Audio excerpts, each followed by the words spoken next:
Assalamualaikum warahmatullahi wabarakatuh. Kembali lagi dengan channel kami di Cerita Kiai, yang selalu menceritakan kisah-kisah para kiai dan alim ulama, dari segi karomah ataupun tingkah lucunya.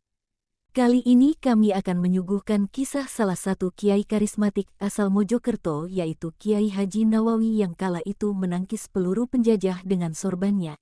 Akan kita bahas di sini. Oke, jangan lama-lama, langsung saja kita mulai. Bismillahirrohmanirrohim. Di Nusantara terdapat banyak kiai dan ulama yang memberikan peran kepada umat Islam. Misalnya pada masa perjuangan turut membantu meraih kemerdekaan dari penjajah, namun tetap mendakwahkan ajaran agama Islam. Salah satu ulama yang berperan untuk bangsa adalah Kiai Haji Muhammad Nawawi. Peran Kiai Nawawi dalam mempertahankan kemerdekaan Indonesia tidak perlu diragukan lagi. Ulama kelahiran tahun 1886 ini juga turun ke medan pertempuran dan memimpin pasukan. Mengusir pasukan sekutu. Tidak berlebihan jika gelar syuhada kemerdekaan disematkan kepadanya.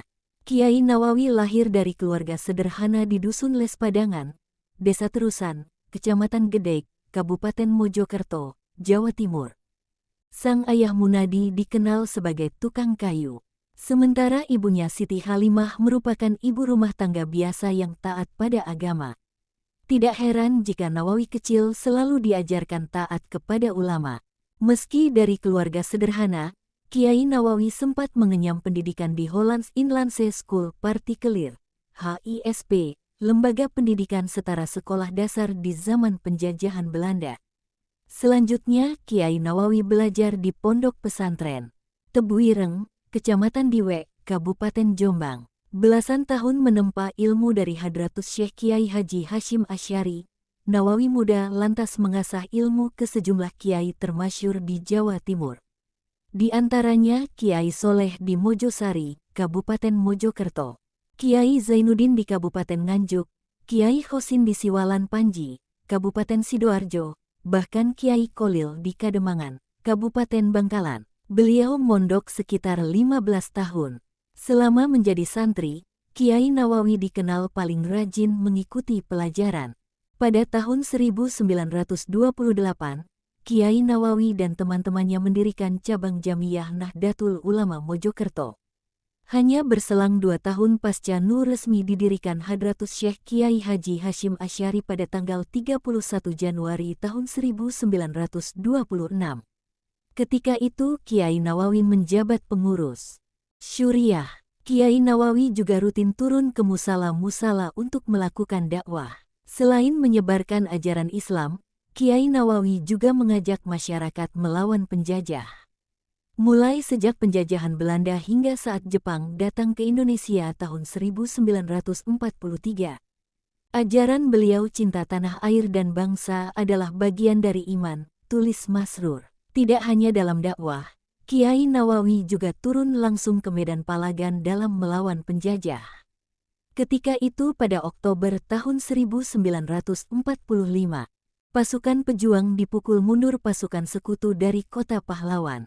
Tentara gabungan Inggris, Gurkha dan Belanda ingin kembali menguasai Indonesia yang baru saja memproklamasikan kemerdekaan pada tanggal 17 Agustus tahun 1945. Wali kota Surabaya kala itu Rajiman Nasution datang ke markas tentara Hizbullah yang selama ini membangun benteng di utara alun-alun kota Mojokerto. Kepada para kiai di Mojokerto, Rajiman meminta bantuan mengadang pasukan sekutu yang hendak menguasai Sidoarjo dan Mojokerto. Meski tidak mudah lagi, Kiai Nawawi menjadi orang pertama yang menyatakan kesiapannya turun ke medan pertempuran.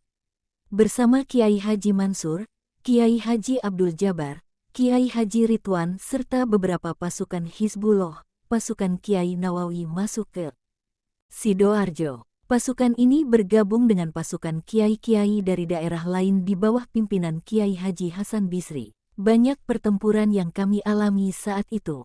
Mulai dari pertempuran Surabaya, kemudian di wilayah Sepanjang, Kedurus, Kletek, dan terakhir di Sukodono, Sidoarjo, Tutur Suep.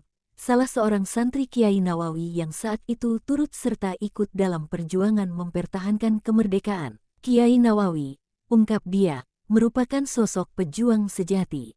Ia tak pernah merasa takut melakukan kontak senjata dengan pasukan Belanda dan Inggris. Seakan tidak takut peluru, Kiai Nawawi selalu berada di baris terdepan saat pertempuran dahsyat pecah. Sueb pun mengungkapkan bahwa Kiai Nawawi juga membekali para santrinya dengan benda-benda yang telah dibaluri doa ketika hendak berperang. Saat itu, kami semua minta subuk dari Kiai Nawawi. Saya diberikan kain udeng. Sebelumnya kain udeng itu sudah dirajah oleh beliau. Saya dan teman-teman seperjuangan, kalau tidak salah sekitar 17 orang, membawa bekal masing-masing dari beliau, imbuh Sueb. Tidak hanya kain udeng, dari cerita-cerita yang berkembang di masyarakat, ada juga santri Kiai Nawawi yang dibekali 7 butir batu kerikil. Kabarnya butiran batu kecil itu bisa meledak layaknya granat tangan. Ada juga yang menyebut jika sorban Kiai Nawawi mampu menangkis peluru yang keluar dari moncong-moncong senjata tentara sekutu. Insya Allah semua itu benar.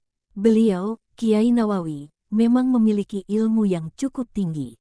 Bahkan tidak ada satupun santrinya yang takut saat kita berperang di berbagai medan pertempuran, jelas sembari mengingat peristiwa itu. Kendati terkenal memiliki kesaktian yang luar biasa, Kiai Nawawi akhirnya gugur di dalam pertempuran di Dusun Sumantoro, Desa Plumbungan, Kecamatan Sukodono, Kabupaten Sidoarjo.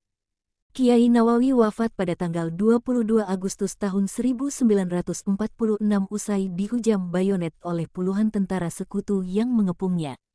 Sejumlah pasukan Hizbullah yang datang memberikan bantuan, terlambat menyelamatkan Kiai Nawawi. Jenazah Kiai Nawawi diamankan pasukan Hizbullah menuju ke stasiun Krian. Kemudian diangkut dengan kereta api ke stasiun Mojokerto. Tentara sekutu yang membunuh Kiai Nawawi semuanya mati. Dibunuh pasukan Hizbullah saat itu, terang Sueb. Gugurnya Kiai Nawawi seketika menyebar ke seluruh pelosok Mojokerto. Ribuan orang mengantarkan jenazahnya menuju ke peristirahatan terakhir TPU Mangunrejo di Dusun Losari, Desa Sidoharjo, Kecamatan Gedek, Kabupaten Mojokerto.